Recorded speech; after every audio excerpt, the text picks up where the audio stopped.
Alhamdulillah malam ini kan menurut adik narasumber temanya adalah remaja. Jadi saya sebaiknya tidak keluar daripada tema.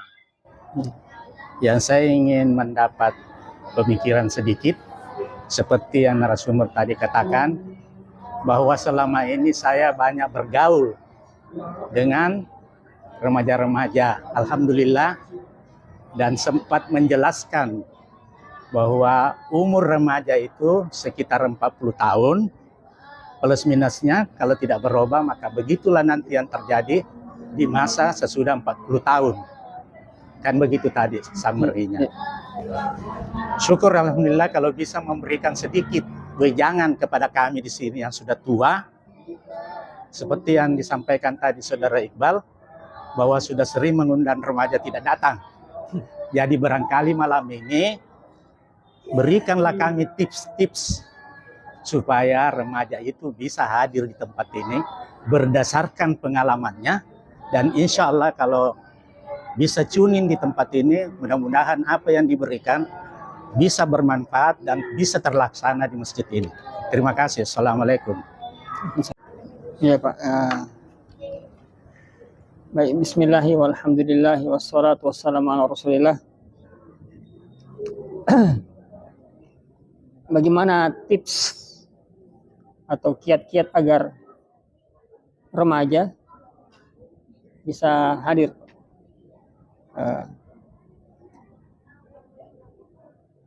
Mungkin yang pertama dari orang tuanya, Pak. Ya. Karena lingkungan yang pertama kali membentuk seorang anak bukan sekolah, bukan lorongnya, tapi dalam rumahnya.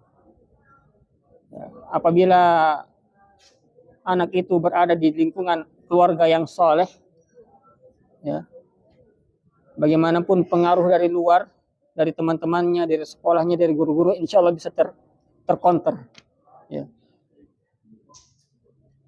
Seorang remaja mungkin ketika diperintah oleh gurunya atau ustadznya di masjid datang, ya, atau hadir di majelis ilmu, masih begitu mudah untuk menolak ajakan itu. Tapi ketika orang tuanya yang memerintahkan dengan penuh kasih sayang, lemah lembut, ya insya Allah bisa luluh hatinya. Ya. Bapak punya anak remaja, Pak? Punya anak remaja? Oh, oh Masya Allah. Jadi sentuhan dari keluarga yang paling utama, sebagaimana Rasulullah mengatakan, kullu mauludin yuladu ala fitrah. Setiap anak yang dilahirkan di atas fitrah, kodratnya beriman. Semua anak yang lahir kodratnya, fitrahnya adalah beriman kepada Allah, taat kepada Allah. Ya.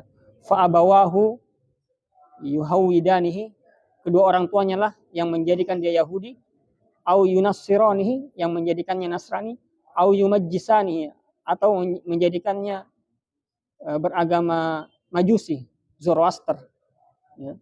Jadi lingkungan yang paling utama untuk membentuk karakter anak agar bisa taat, ya, bisa mudah diajak ke majelis taklim, ke tempat-tempat menuntut ilmu, dari orang tuanya mungkin, Pak. Ya. Alhamdulillah saya dari ayah, ibu, kakak-kakak saya orang-orang soleh. Ya. Dan saya jadi ketularan, alhamdulillah. Dan ponakan-ponakan saya juga banyak yang hafiz Quran, ya. Ya, sekolah di pesantren, ya. Ini salah satu nikmat yang sangat besar yang Allah berikan kepada saya. Ya, diberikan lingkungan yang baik, di keluarga yang baik, ya, dan menjadikan saya lebih mudah untuk menjalani ketaatan kepada Allah dan beribadah kepada Allah. Senyum engkau di hadapan saudaramu itu bernilai sedekah untukmu, ya. Dan senyum ini, ya, pernah terjadi sosial eksperimen sosial. Orang senyum kepada orang lain, maka orang yang disenyumi tadi itu segar hatinya, dan dia akan memberikan senyum lagi kepada orang lain.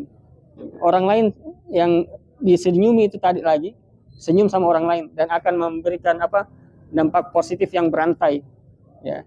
Dan saya rasakan juga kalau di jalanan ada baku senggol, nah, terus yang baku senggol ini minta maaf, tabe aja bersenyum. Nah, terus kalau setelah itu saya lagi baku senggol, ada orang lagi yang senggol saya, nah, saya maafkan secara langsung, secara spontan, iya, tidak apa-apa.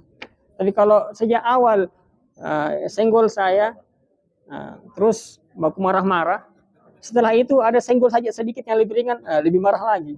Nah, jadi itu hebatnya senyum, Pak. Ya, bisa menyegarkan hati.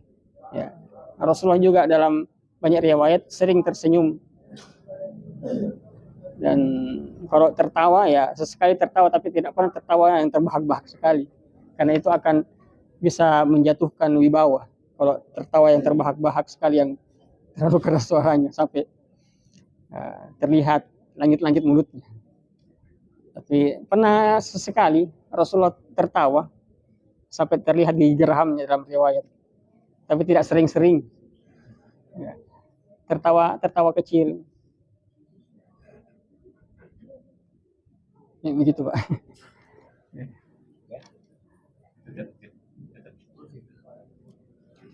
Ya. Baik, Bapak-bapak sekalian yang semoga senantiasa dirahmati dan dilindungi oleh Allah Subhanahu wa taala, ya. Sebagai kesimpulan, seorang ulama bernama Qadhi Iyad pernah berdialog dengan orang yang berumur 60 tahun, ya. Kemudian di akhir dialog itu Fudail bin Iyad memberikan nasihat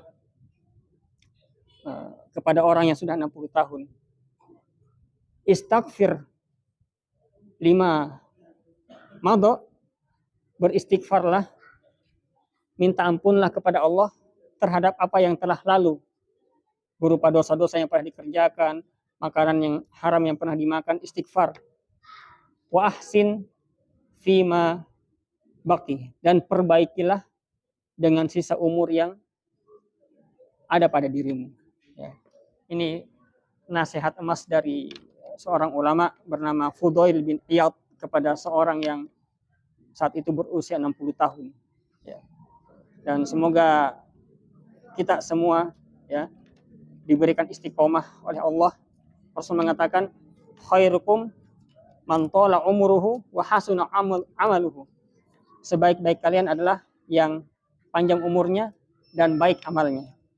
Saya kira cukup. Subhanakallahumma wa bihamdika asyhadu an la ilaha illa anta astaghfiruka wa atubu ilaik. Assalamualaikum warahmatullahi wabarakatuh.